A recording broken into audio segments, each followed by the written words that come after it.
बिस्मिल्लाह करके यहाँ से मैं आगे जा रहा हूँ जी। ये वो एरिया है जहाँ पे लानी के 80% जो मैं इम्कानात बता रहा था।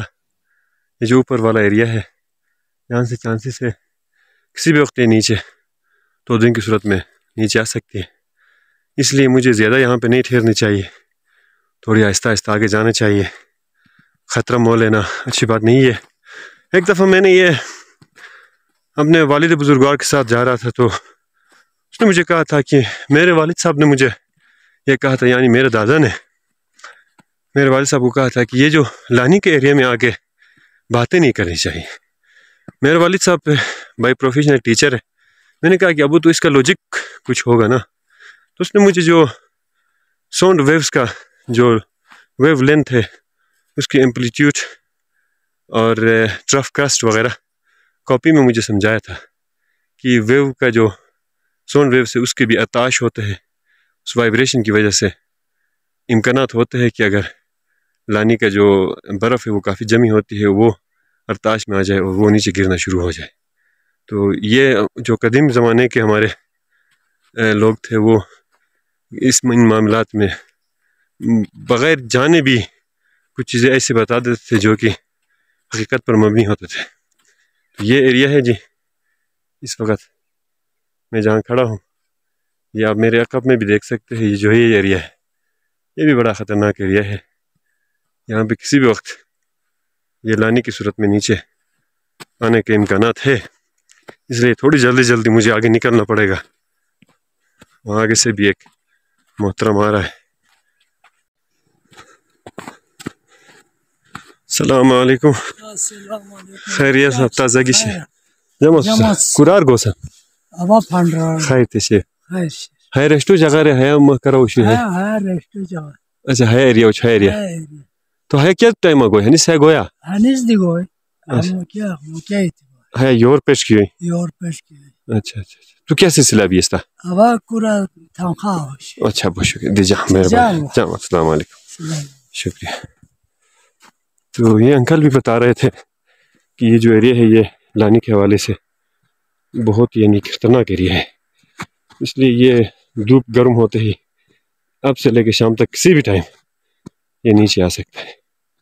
इसलिए एहतियात कीजिए और इन एरियाज में आके आप कोशिश करें कि थोड़ी सी ऊपर देखते हुए आप चले आगे और ज़रा सा अपने स्पीड को थोड़ा सा बढ़ा ले ताकि जल्दी से महफूज मुकाम में आप निकल जाए। वरना ये एक ऐसा एरिया है ना, लानी के अंदर अगर दब जाए तो इम्कानात है कि 10-15 दिन तक किसी को पता भी ना चले, क्योंकि एक ऐसा एरिया है यहाँ पे इर्द गिर्द कहीं पे लोग और घर है कहीं पे नहीं, इसलिए एहतियात बहुत ज़रूरी है। एरिया है, इसका नाम दुराज़ार पहाड़ी है। बवजह दुराज़ार पहाड़ी पड़ने का इसका यह है कि काफ़ी पहले जो पब्लिक ट्रांसपोर्ट चलाने वाला एक ड्राइवर हुआ करता था जिसका ताल्लुक टेरू से था, वो इस जगह में आके एक्सीडेंट हुआ था उसका, और उसके कोई 4 पैसेंजर अल्लाह को प्यार हो गए थे और उस एक्सीडेंट में दुराज़ार खुद बच गए थे। बाद आज़ा इन संगलाख पहाड़ों में एक छोटी सी जीप चलाने वाला दुराज़ार और काफ़ी अरसा बाद पब्लिक ट्रांसपोर्ट बस करने के बाद अपने गांव में टेरू के मुकाम पर ही पहाड़ी से गिरकर अल्लाह को प्यार हो गए थे। अल्लाह तमाम मरहुमीन को जन्नतुल फिरदौस में आला मुकाम अता फरमाए। तो सामने से एक ट्रैक्टर आ रहा है, मैंने सोचा था इसके सामने कोई रोड साफ करने वाला आला हो और ये लेट हो, लेकिन ये तो बिल्कुल आम ट्रैक्टर है, कहीं पे निकलने की कोशिश कर रहा है, शायद कोई रेस्क्यू के तौर पर कहीं जा रहा है। इस वक्त इसकी हालत आप देख सकते हो, बार बार टायर स्लिप कर रहे हैं। इस हालत में पता नहीं ये लोग कहीं पे किसी को लेके आने के लिए जा रहे हैं या कोई गाड़ी वाड़ी। ये देखिए जी, ये तो बड़ा रिस्क है। पंजाबी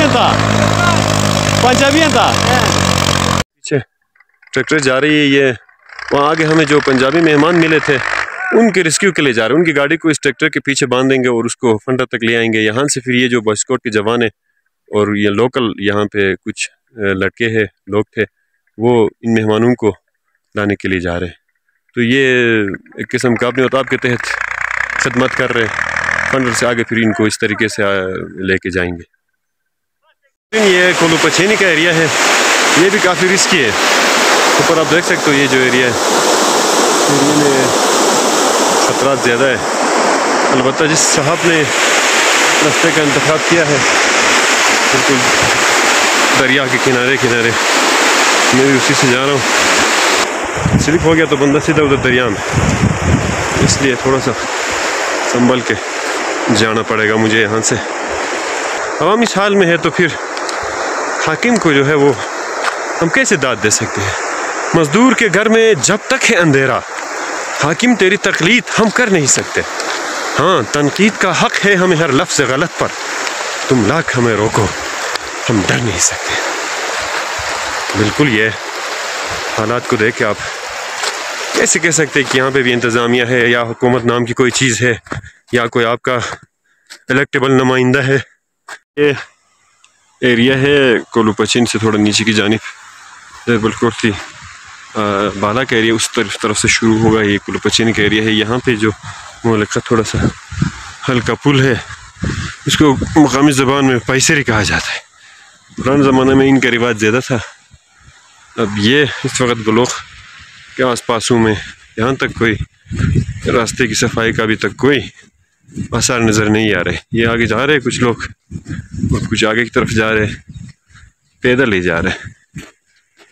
ये नाज़रीन, मैं इस वक्त ताल के मुकाम पर पहुँचा हूँ, जो कि बिल्कुल गलोख का एरिया भी आगे शुरू होगा।